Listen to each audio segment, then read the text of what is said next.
मित्रों, आज की वीडियो में हम बताएंगे कि गरुड़ पुराण के अनुसार मृत्यु समीप आने पर क्या करना चाहिए और आप आई बटन पर क्लिक करके हमारी सारी वीडियो देख सकते हैं। ज्यादा देर ना लगाते हुए हम वीडियो को शुरू करते हैं। वीडियो को अंत तक जरूर देखें। तो मित्रों, नमस्कार और स्वागत है आपका। भक्ति मार्ग पर एक बार फिर श्री भगवान ने कहा, हे तार्क्ष्य, जिस विधान से मनुष्य मरने पर सद्गति प्राप्त करते हैं, शरीर त्याग करने की उस विधि को मैं कहता हूं, सुनो। कर्म के संबंध से जब प्राणी अपना शरीर छोड़ने लगता है तो उस समय तुलसी के समीप गोबर से एक मंडल की रचना करनी चाहिए। वहां उस मंडल के ऊपर तिल बिखेरकर कुशों को बिछाए, तदनंतर उनके ऊपर श्वेत वस्त्र के आसन पर शालिग्राम शिला को स्थापित करें। जहां पाप, दोष और भय को हरण करने वाली शालग्राम शिला विद्यमान है, उसके सन्निधान में मरने से प्राणी की मुक्ति सुनिश्चित है। जहां जगत के ताप का हरण करने वाली तुलसी वृक्ष की छाया है, वहां मरने से सदैव मुक्ति ही होती है, जो मुक्ति दानादि कर्मों से दुर्लभ है। जिसके घर में तुलसी वृक्ष के लिए स्थान बना हुआ है, वह घर तीर्थ स्वरूप ही है। वहां यम के दूत प्रवेश नहीं करते। तुलसी की मंजरी से युक्त होकर जो प्राणी अपने प्राणों का परित्याग करता है, वह सैकड़ों पापों से युक्त हो तो भी यमराज उसे देख नहीं सकते। तुलसी के दल को मुख में रखकर तिल और कुश के आसन पर मरने वाला व्यक्ति पुत्रहीन हो तो भी निसंदेह विष्णुपुर को जाता है। तीनों प्रकार के तिल, काले, सफेद और भूरे, कुश और तुलसी, ये सब म्रियमाण प्राणी को दुर्गति से बचा लेते हैं। यथ, मेरे पसीने से तिल पैदा हुए हैं, अतः वे पवित्र हैं। असुर, दानव और दैत्य तिल को देखकर भाग जाते हैं। हे तार्क्ष्य, मेरे रोम से पैदा हुए दर्भ, कुश मेरी विभूति है, इसलिए उनके स्पर्श से ही मनुष्य को स्वर्ग की प्राप्ति होती है। कुश के मूल में ब्रह्मा, कुश के मध्य में जनार्दन और कुश के अग्रभाग में शंकर, इस प्रकार तीनों देवता कुश में स्थित रहते हैं। इसलिए कुश, अग्नि, मंत्र, तुलसी, ब्राह्मण और गौ, ये बार बार उपयोग किए जाने पर भी निर्माल्य नहीं होते। पिंडदान में उपयोग किए दर्भ, प्रेत के निमित्त भोजन करने वाले ब्राह्मण, नीच के मुख से उच्चरित मंत्र, नीच संबंधी गाय और तुलसी तथा चिता की आग, ये सब निर्माल्य अर्थात अपवित्र होते हैं। गोबर से लीपी हुई और कुश बिछाकर संस्कार की हुई पृथ्वी पर आतुर मरणासन्न व्यक्ति को स्थापित करना चाहिए। अंतरिक्ष का परिहार करना चाहिए, अर्थात चौकी आदि पर नहीं रखना चाहिए। ब्रह्मा, विष्णु, रुद्र तथा अन्य सभी देवता और हुताशन, अग्नि, ये सभी मंडल पर विराजमान रहते हैं, इसलिए मंडल की रचना करनी चाहिए। जो भूमि लेप रहित होती है, अर्थात मल मूत्र आदि से रहित होती है, वह सर्वत्र पवित्र होती है। किंतु जो भूमि भाग कभी लीपा जा चुका है या मल मूत्र आदि से दूषित है, वहां पुण्य लीपने पर उसकी शुद्धि हो जाती है। बिना लीपी हुई भूमि पर और चारपाई आदि पर या आकाश में, भूमि की सतह से ऊपर राक्षस, पिशाच, भूत, प्रेत और यमदूत प्रविष्ट हो जाते हैं। इसलिए भूमि पर मंडल बनाएं। बिना अग्निहोत्र, श्राद्ध, ब्राह्मण भोजन, देव पूजन और आतुर व्यक्ति का स्थापना नहीं करना चाहिए। इसलिए लीपी हुई भूमि पर आतुर व्यक्ति को लिटाकर उसके मुख में स्वर्ण और रत्न का प्रक्षेप करके शालग्राम स्वरूपी भगवान विष्णु का पादोदाक देना चाहिए। और जो एक बार गंगा जल का पान करता है, वे दोनों समान फल वाले रहते हैं।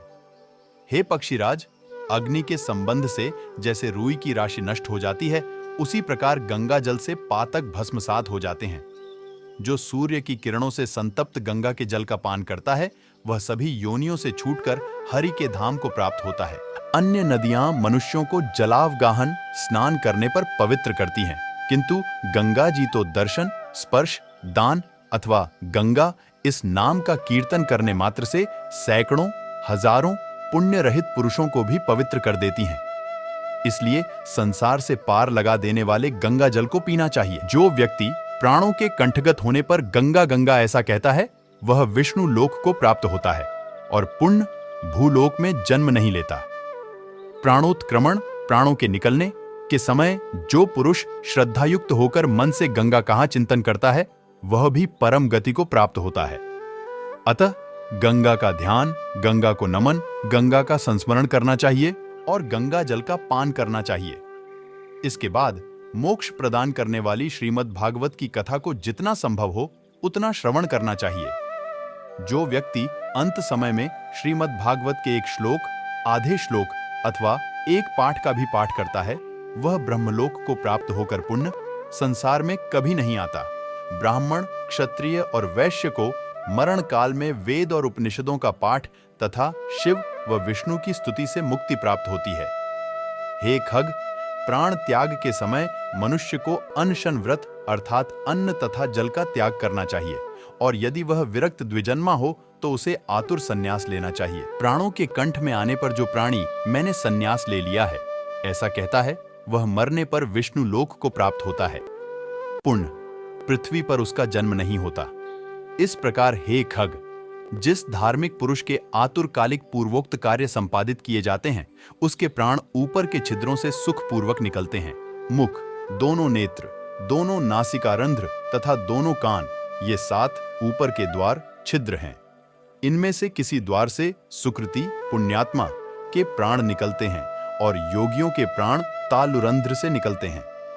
अपान से मिले हुए प्राण जब पृथक हो जाते हैं तब प्राणवायु सूक्ष्म होकर शरीर से निकलता है। प्राणवायु रूपी ईश्वर के निकल जाने पर काल से आहत शरीर निराधार वृक्ष की भांति गिर पड़ता है।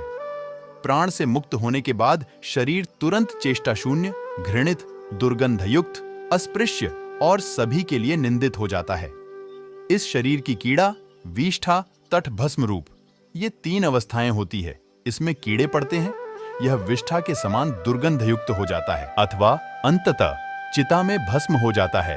इसलिए क्षण मात्र में नष्ट हो जाने वाले इस देह के लिए मनुष्यों के द्वारा गर्व क्यों किया जाए?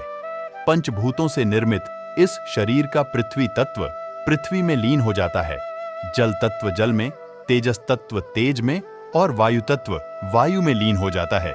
इसी प्रकार आकाश तत्व भी आकाश में लीन हो जाता है। सभी प्राणियों के देह में स्थित रहने वाला सर्वव्यापी शिव स्वरूप नित्य मुक्त और जगत साक्षी आत्मा अजर अमर है। सभी इंद्रियों से युक्त और शब्द आदि विषयों से युक्त मृत व्यक्ति की देह से निकला जीव कर्म कोश से समन्वित तथा काम और रोगादि के सहित पुण्य की वासना से युक्त होकर अपने कर्मों के द्वारा निर्मित नवीन शरीर में उसी प्रकार प्रवेश करता है जैसे घर के जल जाने पर गृहस्थ दूसरे नवीन घर में प्रवेश करता है। तब किंकिणी जाल की मालाओं से युक्त विमान लेकर सुंदर चामरों से सुशोभित देवदूत आते हैं। धर्म के तत्व को जानने वाले बुद्धिमान धार्मिक जनों के प्रिय वे देवदूत कृतकृत्य इस जीव को विमान से स्वर्ग ले जाते हैं।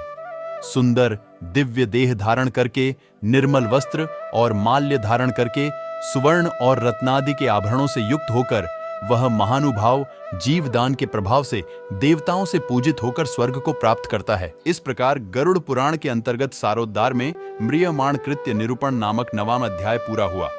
तो मित्रों, आज के लिए इतना ही। अगर वीडियो पसंद आए तो ज्यादा शेयर करें और चैनल पर पहली बार है तो चैनल को अवश्य सब्सक्राइब करें।